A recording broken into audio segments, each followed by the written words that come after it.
جی اگر ہم ریسرچ کی بات کریں، اسپورٹس سائیکالوجی چونکہ ایک اپلائیڈ فیلڈ ہے، پریکٹیکلی جو اس میں لوگ انوالو ہوتے ہیں، تو اس وجہ سے جو ریسرچر ہوتے ہیں ان کے لیے ایک اس کو کہا جا سکتا ہے کہ ہاٹ فیلڈ ہے، کہ اسپورٹس سائیکالوجی ایک ایسا ایریا ہے جس میں جو ریسرچر ہے وہ تحقیق کے لیے آتے ہیں۔ تو اگر ہم سرچنگ ٹرینڈ کو دیکھتے ہیں اسپورٹس اینڈ ایکسرسائز سائیکالوجی کی تھیوری یا ریسرچ میں، تو برائڈل نے 1997 میں سروے کیا ان تمام آرٹیکل کا جو پبلش ہوئے تھے international journal of sports psychology میں اور journal of sports and exercise psychology IJSP اور JSSEP میں۔ اس نے ان تمام یہ آرٹیکل ہیں ان میں ان کا تمام میں سروے کیا، تو جو موسٹلی جو ہاٹ ٹاپک تھے یا موسٹ فیوریٹ ٹاپک تھے جو ریسرچر کے جن کے اوپر زیادہ تحقیق کی گئی، تو ان میں کون کون سے تھے؟ موٹیویشن سب سے سر فہرست تھا، اسی طرح anxiety, imagery, self efficacy, confidence, exercise and mental health and group dynamics.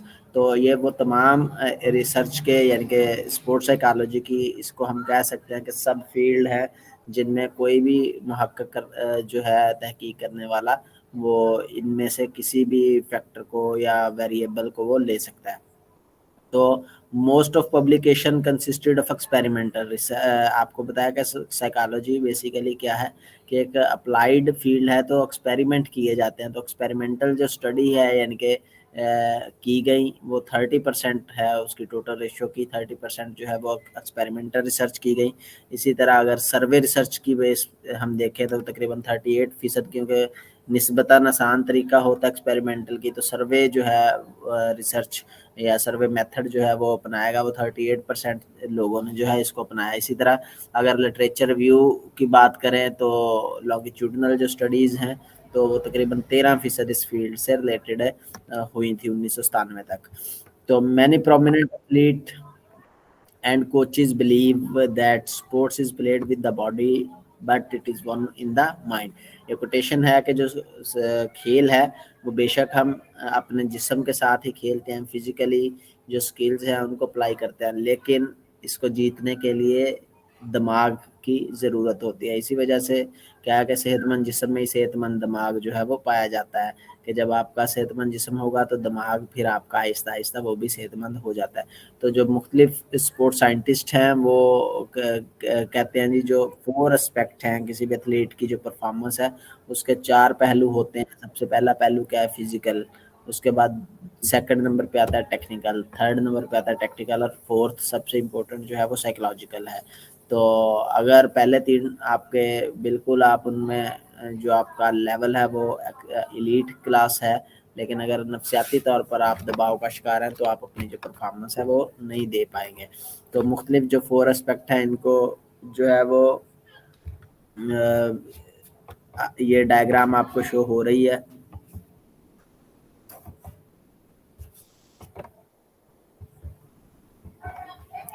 G 4 aspect ہیں، فزیکل، ٹیکنیکل، سائیکولوجیکل اور ٹیکٹیکل۔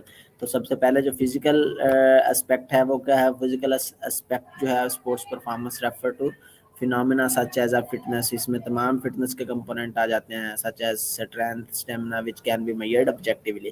اسی طرح اگر ہم ٹیکنیکل اسپیکٹ کی بات کرتے ہیں تو ٹیکنیکل ریفر کرتا ہے refer to mainly the proficiency with which athlete can execute fundamental skill, جو اس کی اسکلز ہیں جو اس نے فزیکلی ٹریننگ کر کے حاصل کی ہیں ان کو اپلائی وہ کیسے کرتا ہے، کیسے ان کے اوپر عمل پیرا ہوتا ہے۔ Required by their specialist sports, for example competitive swimmer ہے فری اسٹائل کا، تو ڈیفینیٹلی اس نے اسکلز ہے وہ لرن کی ہوگی ٹرن کی، کہ کیسے اس نے جو ایک اسٹارٹنگ لائن سے جو ہے وہ اسٹارٹ کرنی ہے سوئمنگ، اور اینڈ لائن پر جا کے پھر واپس جب اگر اس نے آنا ہے تو اس کے لیے وہ کس طرح جو ہے وہ بہتر طریقے سے واپس آ سکتا ہے۔ تو اس طرح کی تمام جو سکلز ہیں وہ کیا کہلاتی ہیں؟ ٹیکنیکل اسپیکٹ جو ہے ان کو سمجھا جاتا ہے۔ اسی طرح جو تھرڈ پارٹ ہے وہ ٹیکٹیکل ہوتا ہے۔ ٹیکٹیکل سچویشن عمومی طور پر جو اس کو ہم پلاننگ بھی کہہ سکتے ہیں ڈیسیژن، لیکن آن دی اسپاٹ جو ہم ڈیسیژن لیتے ہیں وہ ہمارا ٹیکٹیکل پارٹ ہوتا ہے۔ Tactical part of concern strategic aspect of athletic performance include here are such skill as planning and decision making.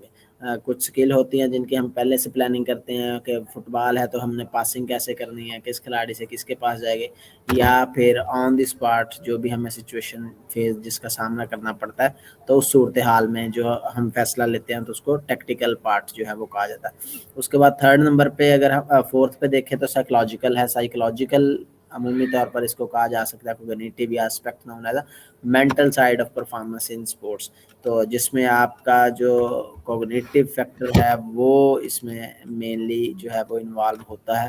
تو مینٹل ٹفنس کیا ہے؟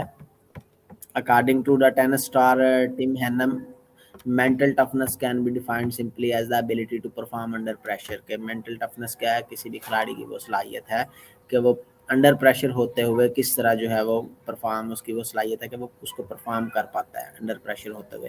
اسی طرح گریگ نے ڈیفائن کیا ہے کہ مینٹل ٹفنس کیا ہے؟ Having complete control over your emotion, کہ آپ اپنے جذبات کے اوپر مکمل قابو رکھتے ہیں، اینڈ کنٹرولنگ آل سچویشن، جس طرح کا بھی حالات کا آپ کو سامنا کرنا پڑ رہا ہے وہاں پر ان گراؤنڈ، آپ اس کے اوپر بھی کنٹرول پاتے ہیں، دیٹ یو کین کنٹرول۔ تو کمپوننٹ مختلف ہیں مینٹل ٹفنس کو، 4C ماڈل میں جو ہے اس کو مختلف کمپوننٹ ہیں اس کے، جس میں سے پہلا سی ریفر کرتا ہے کنٹرول، سیکنڈ نمبر پہ چیلنج، اور تھرڈ نمبر پہ کمٹمنٹ، اور پھر فورتھ پہ کانفیڈنس۔ تو اگر یہ تمام 4 چیزیں، چاروں کمپوننٹ ہوں گے تو یہ جو ہے اس کا مطلب ہے کہ آپ کا جو مینٹل لیول ہے، مینٹل ٹفنس ہے۔ کنٹرول کیا ہے؟ کنٹرول اور the capacity to feel and act as if one could exert and influence in the situation، کہ کوئی شخص وہ اس حد تک اس کے اوپر مہارت ہے کہ وہ جو بھی صورتحال ہے اس کے اوپر کس طرح جو قابو پا سکتا ہے۔ کمٹمنٹ کہتے ہیں، کمٹمنٹ اور tendency to take an active role in event, کہ کوئی بھی ایونٹ ہے اس میں وہ اپنا جو رول ہے وہ کس طرح سے کردار ادا کرتا ہے۔ ٹارگٹ ہے 300 تو اس نے چیز کرنا ہے، تو دیکھا جائے گا اس کے کمٹمنٹ ہے بھی چیز کرنا، یہ نہ ہو کہ 300 بال پہ ہم نے 350 سکور بنانا ہے تو وہ آ کے وہاں پر جو بال ہیں ان کو روکنا شروع کر دے، پہلی 100 بار روکے اور بعد میں پھر جو ہے وہ رن ریٹ اتنی اوپر چلی جائے کہ پھر انڈر پریشر آ جائے۔ تو کمٹمنٹ دیکھی جاتی ہے، ایکٹیو رول جو ہے وہ پلے کرنا پڑتا ہے۔ اس کے بعد چیلنج ہے، challenge refer to the perception of changes as an opportunity to grow and develop rather than as a threat. Definitely وہی ایگزامپل کہ ہم اس کو ایز اے چیلنج لیتے ہیں، جو بھی ہم نے ٹارگٹ سیٹ کیا اس کو ڈیفینیٹلی اچیو کرنا ہے۔ تو جیسے آپ کو موقع ملتا ہے آپ جو اپنی پرفارمنس ہے اس کو بہتر دینے کی کوشش کرتے ہیں، کسی بھی جو خطرہ ہے آپ کو اس کو پھر سائڈ پر رکھتے ہیں۔ کانفیڈنس ہے، confidence is a component of mental toughness that designate a strong sense of self belief, کہ جو کھلاڑی ہے اس کو اپنے اوپر اتنا اعتماد ہوتا ہے کہ جو بھی ہو جائے وہ اس کے لیے کوئی مسئلہ نہیں ہے، وہ آسانی کے ساتھ اس ٹاسک کو پورا کر سکے گا۔ تو ان تمام چیزوں کو مد نظر رکھتے ہوئے ہم کہہ سکتے ہیں کہ جو مینٹلی ٹف ایتھلیٹ ہے وہ high sense of self belief and has unshakable faith that they can control their own destiny and who can remain relatively unaffected by competition۔ تو مختلف جو سائیکولوجیکل آگے فیکٹر ہوتے ہیں جو کہ اسپورٹس کی پرفارمنس ہے اس کے اوپر اثر انداز ہوتے ہیں، ان کی وجہ سے آپ کی جو پرفارمنس ہے اس میں کمی بھی آ سکتی ہے، اس میں جو اضافہ بھی ہو سکتا ہے۔ اس میں کون کون سا کمٹمنٹ ہے؟ کمٹمنٹ اگر آپ کی لوز ہوتی ہے تو ڈیفینیٹلی آپ اچھی طرح پرفارم نہیں کر پائیں گے۔ اگر آپ کی کمٹمنٹ اسٹرانگ ہے، مینٹلی ٹفنس ہے، تو ڈیفینیٹلی آپ اس کو اچھے طریقے سے ایگزیکیوٹ کر پائیں گے۔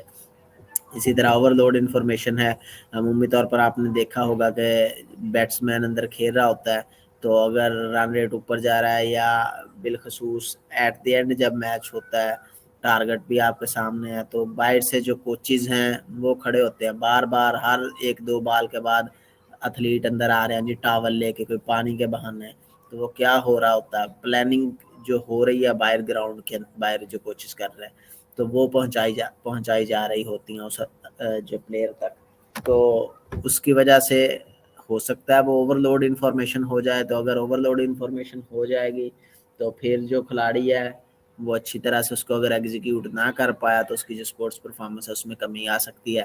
لیکن جو حکمت عملی باہر طے کی گئی ہے وہ اس کو اچھی طرح سے ایگزیکیوٹ کر پاتا ہے تو جو اسپورٹس پرفارمنس ہے اس میں بہتری بھی آ سکتی ہے. اسی طرح سچویشنل بلاک ہے, برن آؤٹ ہے, لیک آف انٹرسٹ ہے, اسٹیلنس ہے, ٹیک کمپٹیشن ایزیلی, یہ سوری لفظ غلط لکھا گیا ہے, کمپٹیشن آئے گا کیونکہ اگر وہ سمجھتا ہے کہ یہ مقابلہ میرے لیے بالکل آسان ہے لیکن وہ آسان کرتے ہی اس کے لیے اتنا ٹف ہو جاتا ہے کہ وہ پورا نہیں کر پاتا. مائنڈ سیٹ آپ کا پلیچو ان دا پرفارمنس ہے, انگزائٹی ہے, سٹریس ہے, ڈپریشن ہے, ریچولز ہیں, فیئر ہے, ٹینشن ہے, نیگیٹو تھاٹ آتے ہیں یا نیگیٹو ٹاک کرتا ہے ایتھلیٹ, لیک آف موٹیویشن یا سلمپس. تو یہ مختلف جو ہے وہ فیکٹر ہیں جو کہ آپ کی اسپورٹس پرفارمنس کے اوپر اثر انداز ہوتے ہیں. تو ان کو ہم انڈیویجولی یعنی کہ فردر جو نیکسٹ لیکچر ہوں گے اس میں ہم تمام چیزوں کو ڈسکس کریں گے, جس میں موٹیویشن دیکھیں گے, انگزائٹی کو دیکھیں گے, سٹریس کو دیکھیں گے, ڈپریشن کو دیکھیں گے, نیگیٹو تھاٹ کیسے ہیں ان کو کیسے کور کیا جا سکتا ہے ان کو دیکھیں گے, اسی طرح اگریشن کیا ہے اس کو دیکھیں گے, پرسنالٹی ڈیولپمنٹ ہے اس کو دیکھیں گے. تو یہ تمام جو چیزیں ہیں ان کو انڈیویجولی ہم فل جو ہے وہ ڈیٹیل سے اور ان کے مختلف جو تھیوریز کیا کون سی ہیں اور کیسے جو ہے وہ کھلاڑی کو کوپ اپ کیا جا سکتا ہے اگر اس کی جو پرفارمنس ہے وہ گراوٹ کا شکار ہو جائے. تو ان تمام جو چیزیں ہیں ان کو ہم نیکسٹ پھر اس کو